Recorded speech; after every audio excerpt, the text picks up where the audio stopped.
नमस्ते छात्रों, आज हमें 11वीं कक्षा के लिए नया पाठ चलाने वाले हैं। अच्छा छात्रों, कैसे लिखे थे आपने दिसंबर मंथली टेस्ट? सोचती हूँ आपने अच्छा ही लिखा ही होगा। चलो अब हमें नेक्स्ट क्या पढ़ना है उसके तरफ जाएंगे। आज हमें नया लेसन लेने वाले हैं। लेसन का टॉपिक होता है घुमक्कड़ जिज्ञासा।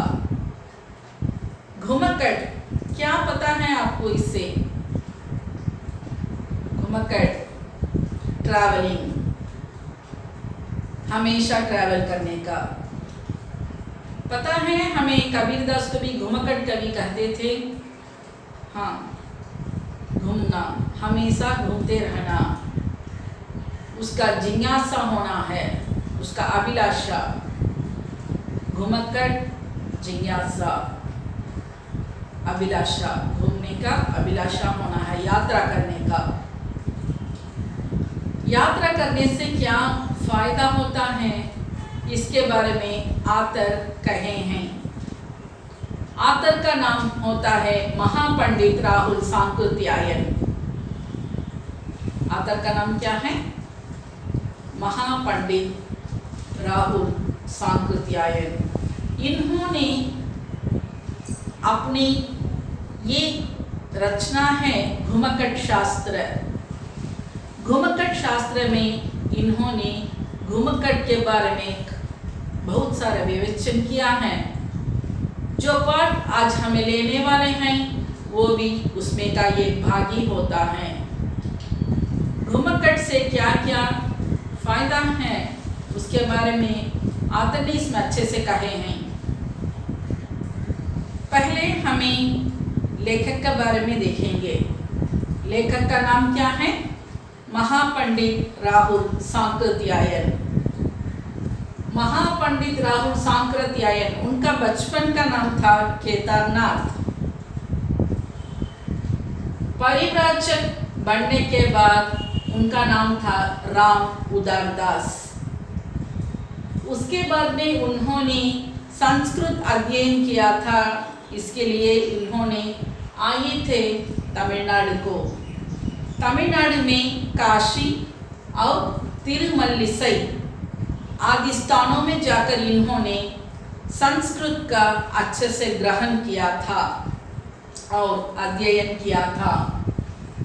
बौद्ध धर्म के दीक्षा अपनाने के बाद अपना नाम राहुल सांकृत्यायन बना लिया।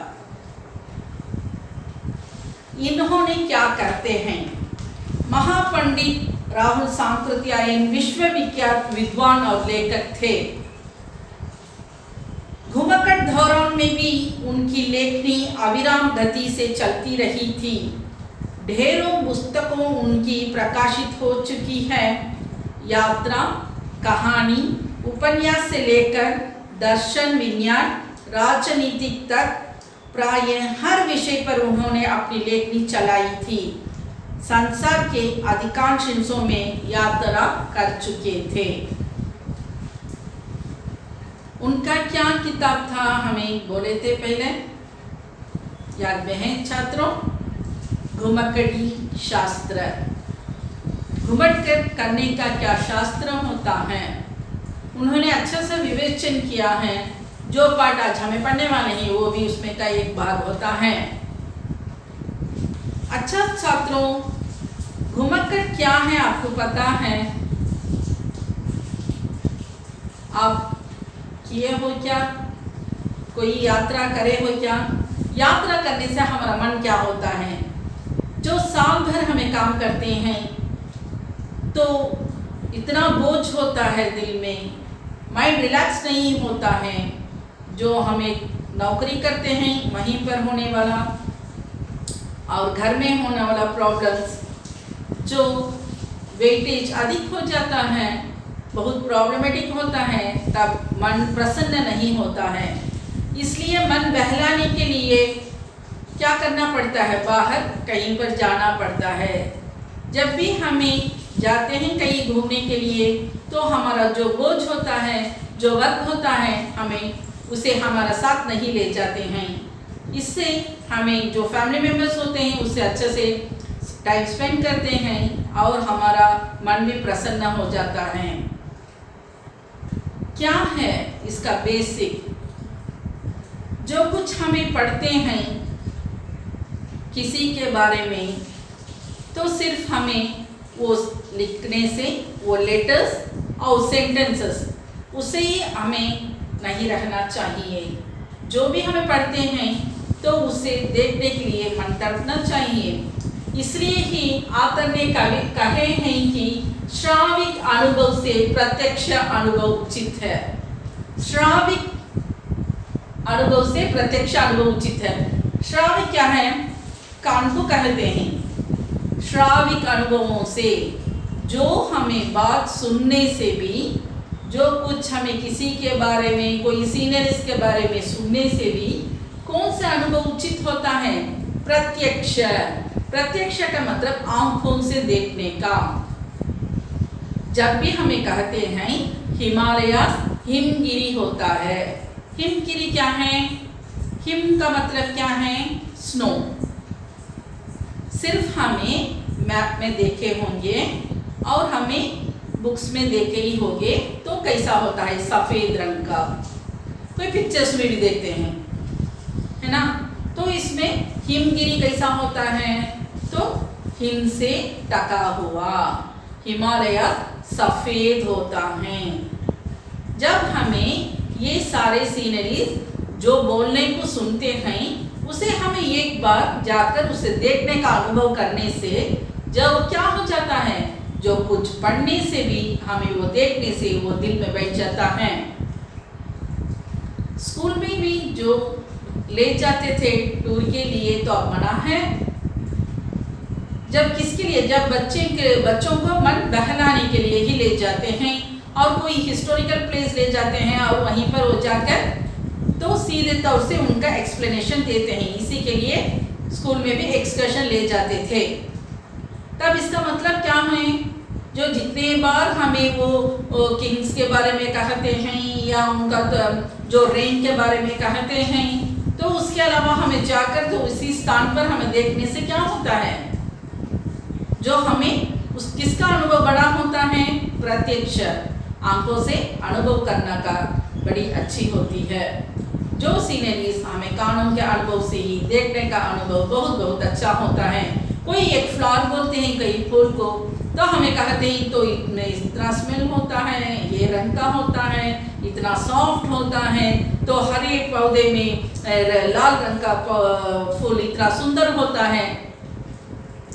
जब क्या होता है, हमें सिर्फ हमारे आंखों के सामने तो सीनरीज आता ही होगा, रहने पर भी सिर्फ सुनते हैं हमें, तब ये एक बार हमें देख लेते हैं तो हमें क्या कर सकते हैं, एक ही बार जब टीचर कह देती हैं तब हमें झट से कह देते हैं ये फूल होता है, ऐसा होता है, उसका सारा एक्सप्लेनेशन हमें दे सकते हैं। तब कौन सा उचित होता है छात्रों? कौन सा बेस्ट है, श्रावण का या प्रत्यक्ष का? लेखक का भी यही कहना होता है। आदि मनुष्य, आदिकाल में मनुष्य कैसे रहते थे? कैसे रहते थे? कहीं जाने पर भी उन्होंने पैदल जाते थे और एक ही स्थान में भी नहीं रहते थे, वो हमेशा चलते रहते थे। जब उन्होंने नया स्थान, अपना स्थान नया बना लेते थे, नया बसेरा बना लेते थे, जब जो स्थान उनको अच्छा है, जो स्थान उनको उचित होता है, वहीं पर अपना बसेरा बनाते हैं। जब उन्होंने उचित स्थान कैसा चुना था तब ढूंढे थे वे लोग, जब कोई यातनाएं नहीं थी। आजकल में होते हैं, जो हमें जो पास वाले दुकान पर जाना है तो पैदल नहीं चलते हैं, तो हमारा फिजिकल एक्टिविटीज कम हो गया है। हमें तो चलने के लिए भी इतना लेजी हो गए हैं। चलना, दौड़ना, घूमना और यात्रा करना मेंटली और फिजिकली बहुत अच्छा ही होता है। आदि मनुष्य एक स्थान से दूसरे स्थान जाते आज हमें जो सुविधाएं से हैं वो सुविधाएं उनको नहीं था, रहने पर भी जो हमारा बेसिक होता है उन्हीं का खोज ही होता है। जो उन्होंने उन दिनों में जो खोजे थे, जो डिस्कवर किए थे, उसका बेसिक लेकर ही हमें आजकल अपना जो कुछ भी चलाते हैं। जो कुछ आज नया इन्वेंशन होता है उसका बेसिक पूरा का पूरा आदि मनुष्य का बेसिक खोज ही होता है। तब जो वे लोग कोई इतना सुविधाएं नहीं होते थे, कोई इतना ट्रांसपोर्ट नहीं होने पर भी वो इतना हार्ड वर्क किए थे। आज हमें बहुत लग्जूरियस लाइफ रहते हैं। कहते हैं कि लेखक क्या होता है घुमक्कड़ से, व्यापार की चालाकी आयात तौमियात। इसके पहले हमें देखेंगे कोलंबस और वास्को द गामा। कोलंबस और वास्को द गामा में हमारे देश को कैसा पहुंचे थे? सागर द्वारा आए थे, यूरोपियन सागर द्वारा। और कोलंबस ने 3 और 4 बार इन्होंने सागर यात्रा किए हैं। उन्होंने नया खोज किया था। जब उन्होंने आलस बनकर बैठे तो हमें आजकल जो पढ़ते हैं तो पूरा का पूरा उनका हार्डवर्क होता है, उसी लापता हो जाता था। तो वे लोग तो उन्होंने हार्डवर्क किया था, नई स्थानों को गए थे, नई सी रूट उन्होंने इन्वेंट किया था, नई खोज किए थे। आज हमें आसानी से वो पढ़ लेते हैं। तब उनका हार्डवर्क होता है, तभी ये भी एक प्रकार का घुमक्कड़ ही होता है। घुमक्कड़ आधुनिक काल में घुमक्कड़ के काम की बात कहने आवश्यकता है, क्योंकि लोगों ने घुमक्कड़ की कृतियों को चुरा के उन्हें गला फाड़ कर अपने नाम से प्रकाशित किया, जिससे दुनिया जानने लगी कि वस्तुतः तेली के कोल्हू के बैल की दुनिया में सब कुछ करते हैं। आधुनिक विज्ञान में चार्ल्स डार्विन का स्थान बहुत ऊंचा है। उसने प्राणियों की उत्पत्ति और मानव वंश के विकास पर ही अद्वितीय खोज नहीं की, बल्कि सारे विज्ञानों को उससे सहायता मिली। कहना चाहिए कि सभी विज्ञानों को डार्विन के प्रकाश में दिशा बदलनी पड़ी। लेकिन क्या डार्विन अपने महान आविष्कारों को कर सकता था यदि उसने घुमक्कड़ की व्रत नहीं लेता था? मैं मानता हूं। तो उन्होंने क्या किया था? चार्ल्स डार्विन ने हमें क्या पढ़े थे उनसे? थियरी ऑफ एवोल्यूशन, जो आज नया खोज हुआ है, तो उसका बेसिक होता है, उनसे ही लिए थे हमें। तब उन्होंने कितना हार्डवर्क किए ही होंगे, कितने स्थान वो गए होंगे, तो उनसे हमें नया न्यूज़ प्राप्त हुआ है। पुस्तकों में भी कुछ घुमक्कड़ी की रस प्रदान करती है, लेकिन जिस तरह फोटो देखकर आप हिमालय के देवदार रुपये को अब मैं बोली थी, वही कोई सीनरीज होता है, कोई हम पहाड़ी यात्रा करते हैं, जब वो वहाँ पर होने वाला हिम पेड़ और वो वैलीज होता है, तो उसका दृश्य कैसा होता है? जब कोई यात्री जाकर आता है तो उसका अनुभव वो कहता है, तब क्या है हमको भी वो अभिलाषा आता है, क्योंकि वहीं पर जाना, उस यात्रा का एक्सपीरियंस करना और उसे देखने का। इसे ही कवि कहते हैं, जाओ निकलो यात्रा करो, हमेशा घूमते ही रहो, घूमने से दिल बहलाओ और मन प्रसन्न होता है। कोलंबस और वास्को द गामा भी घुमक्कड़ ही थे, जिन्होंने पश्चिमी देशों के आगे बढ़ने का रास्ता खोला। अमेरिका का अधिकार निर्जन सा पड़ा था। एशिया के कूप मंडकों को घुमक्कड़ का धर्म की महिमा भूल गई, इसलिए उन्होंने अमेरिका पर अपनी झंडी नहीं छाड़ी 2 शताब्दियों के पहले तक। कौन खोज किए थे? कोलंबस ने किए थे। भारतवासियों को तो उन्होंने कहते हैं आदर कूप मंडकों। कूप मंडकों का मतलब क्या है? कूप क्या है? कुआं को कहते हैं। कुआं के अंदर होने वाला मेंढक सिर्फ अंदर ही दौड़ता फिरता है, उसका बाहर का संसार क्या होता है उसके बारे में कोई पता नहीं है। अगर वो कहता है तो ऐसा संसार होता है, ऐसा सागर होता है, ऐसा दृश्य होता है और प्रकृति होता है, तब वो सब व्यर्थ है, क्योंकि वो अनुभव से नहीं किया है, सिर्फ वह श्रवण के द्वारा जो सुनता है उसी को ही कहता है। लेखक यही कहते हैं कि भारतवासियों ने कूप मंडूकों के जैसा रहते हैं। अगर वह अपना लेजीनेस को, आलस को छोड़ते निकलते रहते तो अमेरिका को खोज उन्होंने पहले करते थे, अपने झंडे को वहां पर जाकर गाड़ते थे, लेकिन वे लोग आलस बनकर बैठ गए थे। बहुत दिनों तक ऑस्ट्रेलिया शून्य पड़ा था, खाली ही पड़ा था। चीन और भारत उसके बारे में कोई याद ही नहीं किया था। उसके बारे में जाकर वहीं पर ढूंढेंगे, खोजेंगे, दोनों आलस बनकर बैठे थे। इसे ही आतने का कहते हैं कूपमंडू। अपना आलस को छोड़कर जो काम करता है वह जीत लेता है। भारत को तो ये जीत नहीं मिली क्योंकि वह वहीं पर नहीं गए थे। जितना दिन खाली पड़ा था ऑस्ट्रेलिया, उसके बारे में थोड़ा भी नहीं सोचे थे। आज एशियाई को अंदर आने के लिए मना है ऑस्ट्रेलिया में। ऑस्ट्रेलिया आज एक बहुत उन्नति में जा रहा है और एक एग्जाम्पल है, और उनका हार्डवर्क में भी बहुत सारे कार्य, बहुत सारे विषय को हम उनसे सीख लेना पड़ता है। कठोर परिश्रमी होते हैं वे लोग। उतना बड़ा स्थान, उतना बड़ा लैंड जो हमारे हाथ से छूट गया है। इसका बेसिक कारण क्या है? हमें घूमते नहीं थे, हमें घुमक्कड़ नहीं किए। घूमना बड़ा आलस का काम था। समुद्र यात्रा पर जाने वाले तो अपना जो फैमिली होता है, अपना घर बार होता है, यूं ही ऐसा ही छोड़कर वो चले जाते हैं।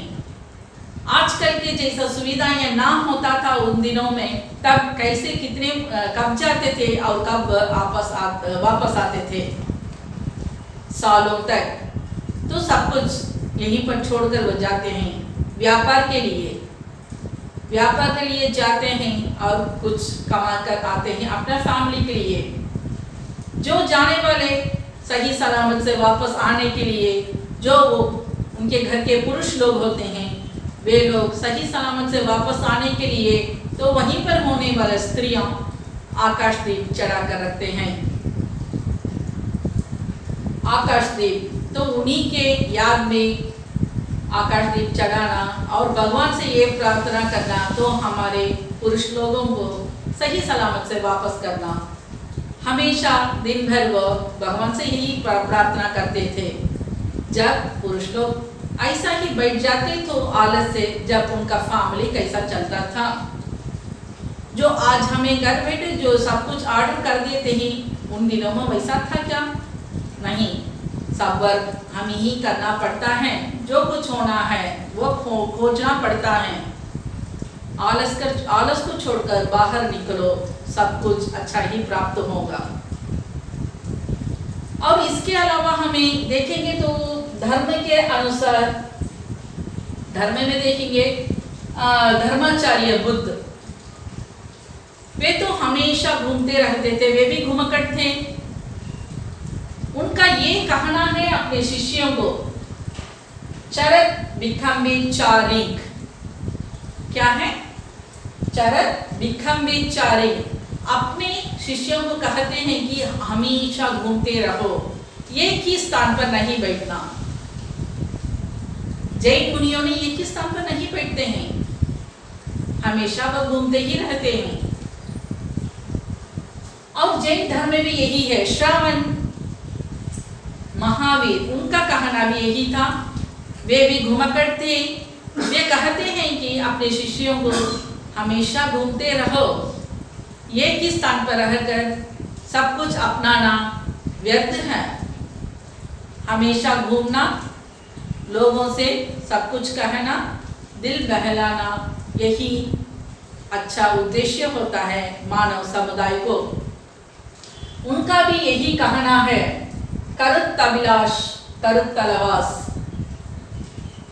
करतभिलाष तरतलवास क्या पता है? कर तलभिक्षा, हमेशा भिक्षा के लिए एक पात्र होना है हाथ में, तो भिक्षा मांगकर खा लेना है। और उनका निवास होना है तरु के नीचे। तरु का मतलब क्या है? पेड़ को कहते हैं। तरु तल वास, तरु के तले वास करना। जब कोई कमाने का ज़रूरत ऐसा नहीं होता है, जो अपने परिवार के लिए आप रहने के लिए निरंतर एक स्थान ढूंढने की आवश्यकता नहीं होती है। तब इनका कहना यह क्या है कि हाथ में कर मतलब क्या है, हाथ में भिक्षा के लिए भिक्षा लेकर खाना है और पेड़ के नीचे वास करना है, हमेशा चलते ही रहना है। जिंदगी फिर कहाँ होती है? इन्होंने कहते हैं कर्तव्य लक्ष्य कर्तव्यवास, इसलिए ही इन्होंने वैशाली में जन्मे थे और बाबा में इनका मृत्यु हुई थी। इनके अलावा बहुत सारे कवियों ने, हमें कबीरदास को भी कह सकते हैं, कबीरदास अनपढ़ कवि थे, लेकिन उन्होंने अच्छे से अच्छे दोहे लिखे थे, तो उनका तो अर्थ बहुत अच्छा है। कैसा मिला था उनको ये अनुभव, कैसा इन्होंने ये उनका इतना बुद्धि इतना तीक्ष्ण हुआ था, इतना अच्छा ज्ञानी बने थे उन्होंने, पूरा का पूरा घूमने से ही। उन्होंने हमेशा घूमते रहते थे सत्संगों के साथ, इसलिए उनको हमें घुमक्कड़ कवि भी कहते हैं। घूमने से ज्ञान बढ़ता है। अनपढ़ कवि ने उनका दोहा, उनका इतना रचना तो इतना माना होता है, अच्छा अर्थ होता है, कैसा होता है, पूरे का पूरा उन्होंने अपना अनुभव से लिखे थे, इसलिए उनको कहते हैं अनुभव कवि। उन्होंने ऐसा नहीं लिखा था, उनका लिपिबद्ध कौन नहीं कहते, सिर्फ उन्होंने बोले थे और उनके शिष्य लोग ने लिखे थे, क्योंकि वे एक अनपढ़ थे, पढ़ना लिखना उनको थोड़ा भी नहीं आता था। तो उनका दोहा तो इतना अच्छा से अच्छा मीनिंगफुल है, कैसा होता है घूमने से। कहते हैं लेखक ने, घूमते रहो, खोजते रहो, अपना ज्ञान बढ़ाते रहो। बौद्ध धर्म रूपी महान घुमक्कड़ धर्म का भारत से लुप्त होना क्या था? तब से कूप मंडूकता का हमारा देश में बोला बाला हो गया। 7 शताब्दियां बीत गई और इन 7 शताब्दियों ने दासता और परतंत्रता में हमारा देश में पैर तोड़कर बैठ गई। यह कोई आकस्मिक बात नहीं है। दासता क्या है? गुलामी। हमें किसके गुलाम बनकर रहे थे? हमारा अस्तित्व खोकर। अस्तित्व क्या है? अपना सेल्फ रेस्पेक्ट, जो हमारा मर्यादा होता है, हमें वो छोड़ गए थे, खो गए थे। हमारे ही देश में हमें दूसरों का गुलाम बनकर रहे थे। जब तक पैदा होते रहे जिन्होंने कर्म पद की ओर दृष्टिपात किया। हमारे इतिहास में गुरु नानक का समय दूर का नहीं है, लेकिन अपने समय वह महान घुमक्कड़ थे। उन्होंने भारत भ्रमण में ही पर्याप्त नहीं समझा और ईरान और अरब तक का धावा मारा। घुमक्कड़ी किसी बड़े योग से कम सिद्धधायिनी नहीं है और निर्भीक तो वह एक नंबर का बना देती है। घुमक्कड़ नानक मक्के के जाकर काबा की ओर पैर फैलाकर सो गए। एक अच्छा इंसिडेंट है। घुमक्कड़ नानक ने एक बार मेक्का को गए थे और वहीं पर उन्होंने मेक्का के तरफ पैर पसार कर सो गए थे। तब ये मुल्ला ने उधर आए थे और कहने लगे, क्यों नहीं ऐसा आपने, जब भगवान के खुदा का घर होता है उसी तरफ आपने पैर पसार कर सो रहे हैं। उनको जोर से नींद से जगाया था और ये प्रश्न पूछा और कहने लगे थोड़ा स्थान बदला कर सोना। तब नानक ने अच्छे से अच्छा प्रश्न पूछा था, कहो मुल्ला जी, भगवान कौन से डायरेक्शन में नहीं है, कौन से दिशा में नहीं है, कहो, जब मैं उस दिशा में पैर पसार कर सो जाऊंगा। प्रश्न तो अच्छा है ना। हमें नहीं कह सकते हैं भगवान इधर ही होता है, उधर ही होता है, खुदा इधर ही होता है। सब अपने आप से जो कुछ बना लेते हैं।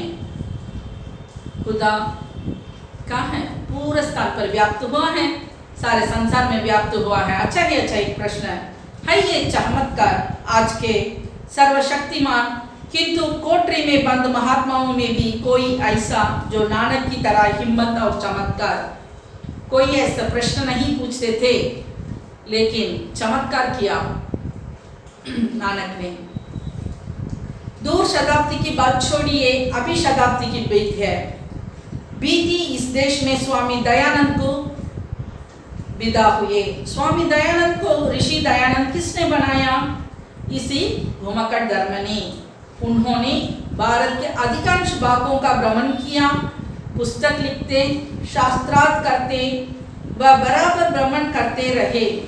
शास्त्रों को पढ़कर काशी के बड़े बड़े पंडित मंडूक बनने में भी सफल होते रहे। इसलिए दयानंद को मुक्त बुद्धि और तर्क प्रदान बनाने का कारण शास्त्रों का अलग कहीं ढूंढना होगा, और वह है उनकी निरंतर घुमक्कड़ी धर्म का सेवन।